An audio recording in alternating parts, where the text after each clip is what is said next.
Bonjour à tous, bienvenue dans NRTV fait sa culture. Enfilez vos lunettes de soleil et vos maillots de bain puisque cette semaine, on plonge dans le lac avec le musée du Léman et sa nouvelle exposition Plouf, une histoire de la baignade dans le Léman. Et qui de mieux pour en parler avec nous sur ce plateau, le conservateur du musée, Lionel Gauthier. Bonjour. Bonjour. Bienvenue. Merci. Avec nous également deux artistes invités par le musée, deux artistes qui appartiennent au phare et qui sont invités ce soir, donc jeudi 6 avril pour le vernissage dès 18h30. Cléda et Petit Pierre, bienvenue à vous également. Bonjour. Bonjour. Et pour vous convaincre à la maison, direct, on part à l'exposition avec un petit sujet en images, avec une visite de la scénographe, un sujet réalisé en compagnie de Loïc. Ah, le Léman et ses joies. Le soleil, le clapotis de l'eau et le sable. Au musée du Léman, on s'y croirait presque avec Plouf, une histoire de la baignade dans le Léman. Une nouvelle exposition qui part à la pêche des histoires de la baignade. On y parle d'architecture, de mode et d'hygiène. On y croise des sportifs, des touristes et de belles sirènes. Mais le lac n'a pas toujours été prisé, la faute aux croyances, aux bonnes mœurs ou à la pollution. Quoi qu'il en soit, nous on y pique une tête avec la scénographe de l'exposition. On va commencer par les peurs alors. Un côté de mystère un peu. Là on est un peu sous l'eau, vous voyez les animaux de la faune exotique, les maniques. Donc il y a le crocodile, le sciure, le brochet. Donc ça on l'a mis un petit peu en scène de manière à ce qu'on puisse les voir et qu'on se sente un peu immergé dans une ambiance lacustre, je dirais. Une plongée immersive, puisqu'ici le visiteur est invité à participer. Vous voyez ici, les légendes ne sont pas mises en évidence, mais on entend un murmure et ça invite à venir écouter ce qui est raconté derrière ces lames de bois. La rivière est là, font prendre racine. Là, vous voyez l'entrée sur la pudeur, donc c'est l'idée justement de donner des percées. On a un peu des découvertes pour inviter à venir regarder. Donc au centre, voilà la vraie maquette des bains de Rochat. On voit un petit peu l'inspiration des lamelles en bois, couleur vert d'eau, un peu d'époque. Et il y a différentes thématiques, l'érotisme, le soleil, la révolution. Qui respire pourvu que les hommes nous regardent. Alors ici, vous trouvez dans la salle des hauts lieux, quelques hauts lieux autour du lac Léman. Et l'idée, c'est de créer une sorte de panorama en longueur qu'on découvre linéairement. Ça va de Vidi-Plage, vous avez Ouchy, Evian, jusqu'à Genève-Plage. Moi, je voulais avoir une côté très naturelle, donc on a repris le gravier, le sable, les vrais galets du bord du lac Léman. L'idée, c'était de reprendre la forme architectonique de cabines de bain. Donc, je me suis inspirée du bain des Paquiers. Donc, les visiteurs peuvent aller découvrir l'intérieur. Petit décor d'ambiance avec des paréos, un chapeau de dame, les lunettes de soleil. Voilà, un petit cocktail. Ça, c'est le plaisir. Donc, on voit le maillot de bain, les jeux pour les enfants, la crème solaire. Et après, quelques évocations de la presse autour des plaisirs au bord du lac Léman. L'idée, c'est de rendre un peu interactif et que les visiteurs s'amusent un peu dans l'espace et deviennent un petit peu acteurs. Moi, ce que j'aime bien, c'est ce petit côté-là qui est assez dense. Mais c'est les maillots de bain. On a des objets, des anciens maillots de bain où tout d'un coup, on se dit, bon là, plouf. On va mettre le maillot de bain et puis dans l'eau. Allez, vous aussi, enfilez votre maillot et profitez de barboter dans l'expo jusqu'au 30 septembre. Lionel Gauthier, on sait maintenant à quoi ressemble l'exposition puisqu'on a vu les images, mais racontez-nous, quelle est l'histoire de cette baignade dans le Léman ? Eh bien, l'histoire de la baignade, c'est difficile de la retracer de façon exhaustive et depuis toujours, parce qu'évidemment, c'est une pratique qui laisse peu de place. Hein. On met le pied dans l'eau et puis ça s'efface assez vite. Donc, les archéologues ne savent pas quand est-ce qu'on a commencé à se baigner dans le Léman, mais probablement dès la préhistoire, parce que comment avoir pu résister à une telle nappe d'eau les jours de canicule il y a 6000 ans. Mais du coup, l'histoire qu'on raconte, elle commence plutôt autour du 18e, où on commence vraiment à avoir des sources, on sait exactement où les gens allaient se baigner et comment ça se passait. Du coup, vous avez écrit un livre, Plouf, une histoire de la baignade dans le Léman, donc avec le même nom de l'expo. Est-ce que c'était justement une volonté de laisser une première trace écrite sur cette histoire, sur cette thématique de la baignade? Alors une première trace écrite sera un petit peu prétentieux parce qu'il y a eu déjà pas mal d'historiens qui se sont penchés sur la question. Mais l'idée, effectivement, c'était de proposer un éclairage sur la baignade en général dans le Léman. Parce que pour l'instant, il y a eu le livre sur les bains des Paquis, le livre sur les bains paille à Vevey, le livre sur Genève-Plage. Et puis là, l'idée, c'était plutôt de dire, venez avec nous, on fait le tour du lac, on va à Évian, et puis ensuite on passe à Lausanne, et puis on traverse le temps. Et on se pose des questions sur pourquoi est-ce qu'on s'est baigné, pourquoi on ne s'est pas baigné. Sur Nyon, qu'est-ce qu'on a découvert? Alors sur Nyon, l'histoire est assez compliquée parce que l'urbanisme était assez dense et donc les gens avaient de la difficulté à accéder au lac. Et donc il y avait des bains communaux qu'on appelait les bains Platel, qui étaient juste en face du musée du Léman, à l'endroit de la nautique actuelle. Et puis il y avait aussi des bains privés, des gens qui ouvraient leur maison, qui monnayaient l'accès au lac depuis chez eux, parce que simplement il y avait peu de plages, peu d'accès au lac.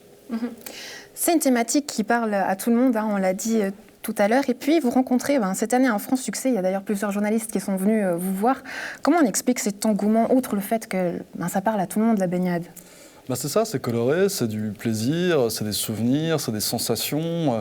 L'idée de l'expo, c'est aussi de parler au sens des gens. Et puis, on pourrait aligner les onomatopées, c'est plouf. On le ressent d'ailleurs dans l'exposition, puisque c'est une exposition qui est assez vivante. On peut pousser la porte des cabines, etc. Donc, votre but, c'est un peu de rechercher cette interactivité avec le public. Ouais, c'est ça, c'est de plonger les gens dans un univers, de leur dire, vous venez au musée du Léman et puis vous allez entrer dans l'histoire de la baignade et vous allez retrouver des sensations, des choses que vous avez connues, puis des choses que vous ne connaissez pas, et puis ça va vous intéresser sans doute. Tout est rose dans votre cas, ou plutôt bleu, disons-le ainsi. La seule ombre au tableau, c'est si on parle de l'actualité, donc il y a justement cette extension du musée, et puis une opposition actuellement. Où est-ce que ça en est concrètement ? Donc il y a eu une mise à l'enquête du plan de quartier pour l'agrandissement du musée, et puis une opposition qui a été déposée, c'est totalement légal et normal, et puis une opposition finalement c'est pas énorme, il y a des projets des fois il y en a 15, 150, donc pour l'instant on est déjà satisfait d'en avoir qu'une, et puis actuellement... Mais sur quoi elle porte précisément cette opposition actuellement ?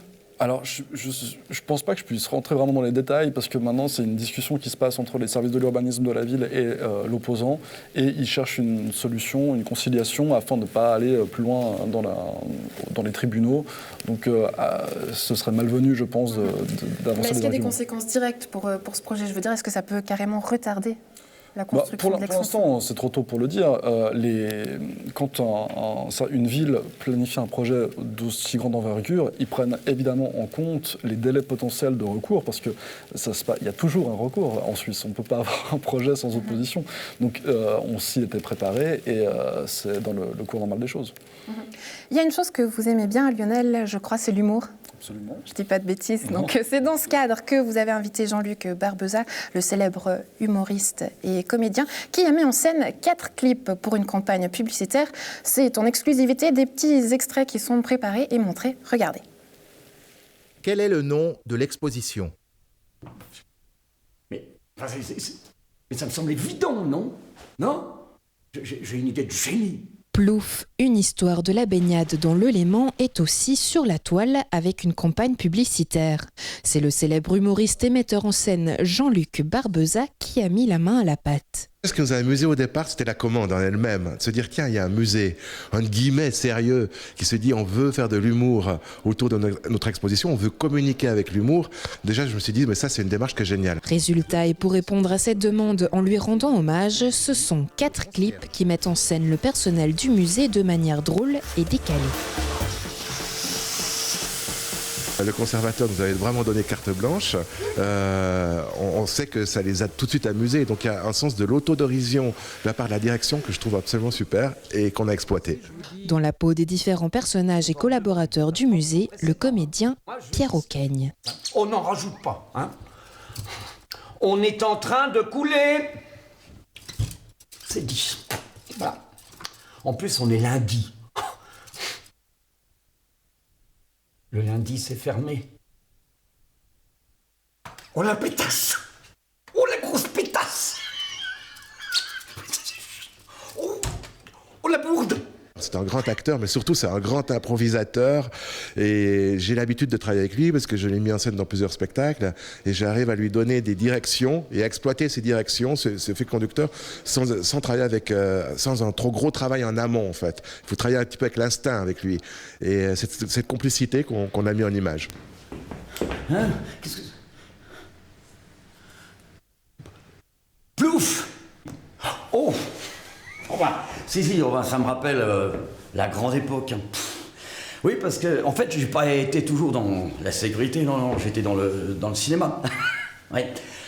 Ouais, j'avais le monopole de la cascade en Suisse romande. J'étais doublure de Jean-Luc Borjaton. Oui, j'ai plongé dans une baignoire vide, ça n'a pas fait plouf, ça craque. Un musée, justement, on a toujours une idée un peu austère d'un musée. Dieu sait si celui-ci ne n'est pas austère. Et une fois de plus, je crois qu'il y a une équipe qui anime ce musée. Je pense que ça se ressent dans le musée, qui a un esprit ludique, qui a un esprit drôle, et donc on s'est amusé avec ça. Et forcément, nous, on s'est amusé avec les clichés et avec l'ambiance réelle de ce musée. Vous nous avez dit tout à l'heure que vous avez appris beaucoup de choses. On va tester ça. Qu'est-ce que vous avez appris ?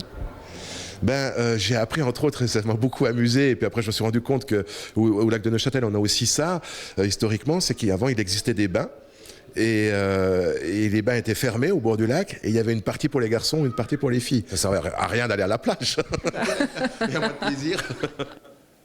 On a entendu donc l'équipe qui est importante, c'est d'ailleurs essentiel pour la construction d'une exposition, toutes ces petites mains qu'il y a autour, Lionel. Oui, même des grandes mains, je dirais, parce que chacun met la main à la pâte. C'est plusieurs dizaines de personnes qui interviennent pour la construction d'une exposition, depuis le commissaire, celui qui a les idées farfelues, jusqu'au scénographe, en passant par les décorateurs, les graphistes, les menuisiers, les peintres. C'est vraiment tout un monde qui s'active et puis chacun qui met sa petite pierre à l'édifice. Des idées farfelues, on y vient justement avec Petit Pierre et Cléda. Et c'est un thème qui vous colle à la peau, on peut le dire comme ça, avec vos personnages, les baigneurs. Mais racontez-nous, qu'est-ce que c'est, ces personnages ? Coco ? En fait, c'est le phare qui nous a invités, avec Lionel aussi, à créer en fait une performance pour ce vernissage. Nous, on a créé deux personnages de baigneurs, parce qu'on est parti sur un thème qui nous plaisait. Enfin, on a un rapport à l'histoire de l'art qui est des références sur lesquelles on travaille beaucoup. Donc on est parti sur des tableaux du début du siècle, de Picasso, de Léger, où il y avait pas mal de références aux baigneurs. Et donc on a travaillé sur des silhouettes, un travail comme on fait toujours par rapport à notre travail plastique. On travaille sur notre corps, sur lequel on habille nos corps, disons. Et là, les corps sont habillés de tulle. Et on va le voir en image. Voilà. N'en dites pas plus, c'est on peut-être regarde plus ça. simple, oui.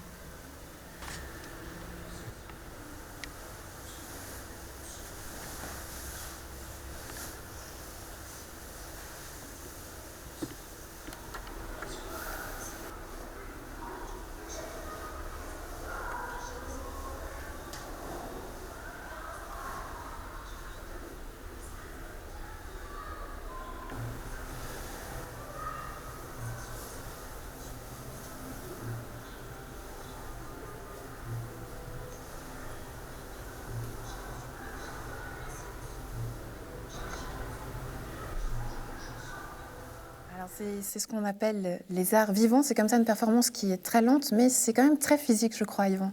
Moi, je vous ai vu quand même retirer les costumes.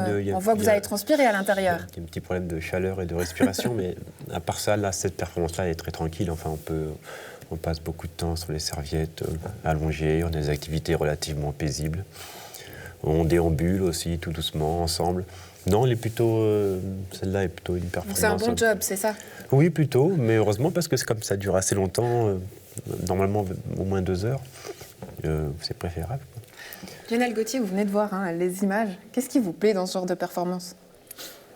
C'est le détournement en fait, et puis toute l'histoire de la création, parce que ça part d'un tableau de Picasso, si je ne m'abuse, et puis ensuite il y a un travail de réflexion sur comment est-ce qu'on va pouvoir mettre en scène ça avec une sculpture vivante, et puis créer quelque chose qui est absolument fantastique, qui est totalement inédit. Et puis là, c'est vraiment pour nous une grande chance d'avoir pu collaborer avec le Phare. C'est la première fois quand même, on a 2 institutions de Nièvre, c'est la première fois qu'on collabore ensemble, donc c'était vraiment très enrichissant. À l'avenir, vous espérez créer d'autres collaborations comme ça avec d'autres institutions ? Oui, on avait déjà fait des collaborations avec Focal, là on fait le Phare, peut-être un jour Paléo, je ne sais pas. Il y a tellement de richesses culturelles à Nyon et dans la région qu'on a des années à venir à faire des collaborations avec les uns et les autres. Cléda et Petit Père, on revient vers vous. Ces personnages, vous en avez d'autres, hein. Vous avez plusieurs personnages que vous créez, et je crois que vous réalisez tout, même les costumes. Oui, c'est un truc auquel on tient beaucoup. Souvent, là, c'est une performance où il y a juste des costumes, il n'y a pas d'autre mot, donc on est obligé d'employer celui-là.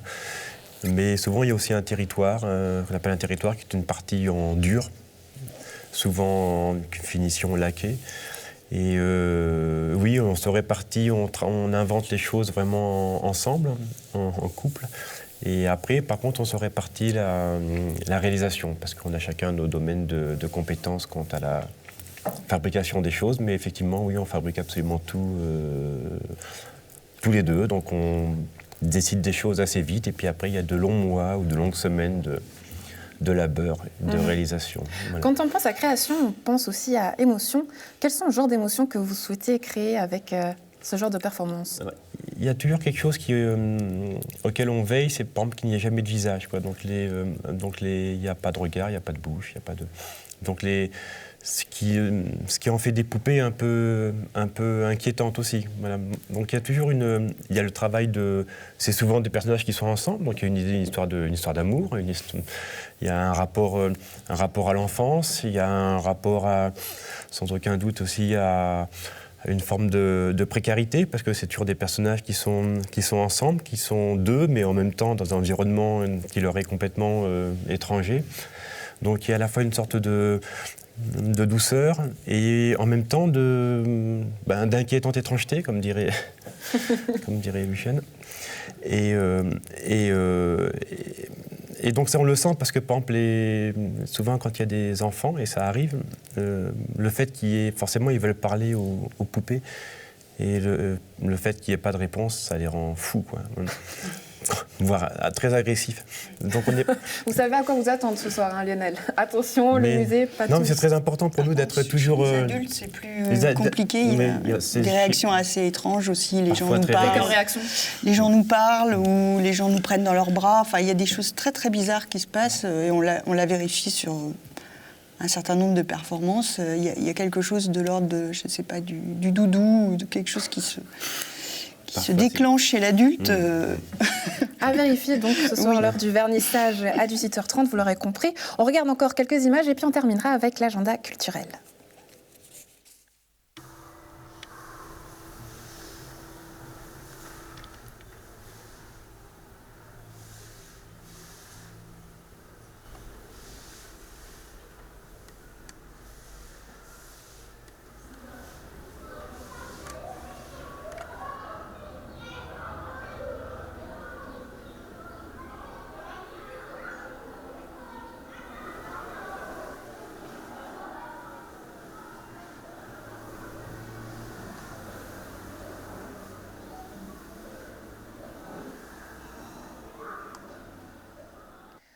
Je ne sais pas vous, Lionel, mais moi, il y a une chanson qui me vient directement en tête, c'est...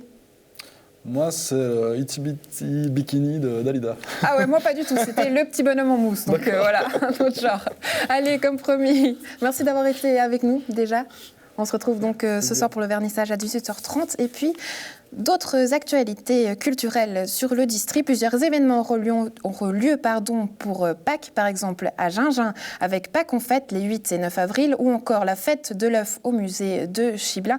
Et on n'oublie pas, évidemment, Pâques au musée durant les vacances du 8 au 23. aux 3 musées de Nyon. Théâtre au Casino Théâtre de Rôle du 28 au 30 avril avec la troupe des Top Modestes fondée par Ariane Karcher, l'ancienne directrice du Phare. Elle présente Angers Démon, une pièce mordante et décalée. Pour les plus studieux d'entre vous, rendez-vous avec des ateliers d'écriture avec l'auteur Jean-Luc Fornelli du 13 au 17 avril. Quant à nous, on se retrouve très vite pour de nouvelles aventures culturelles. D'ici là, vous le savez, portez-vous bien et bonnes vacances à tous.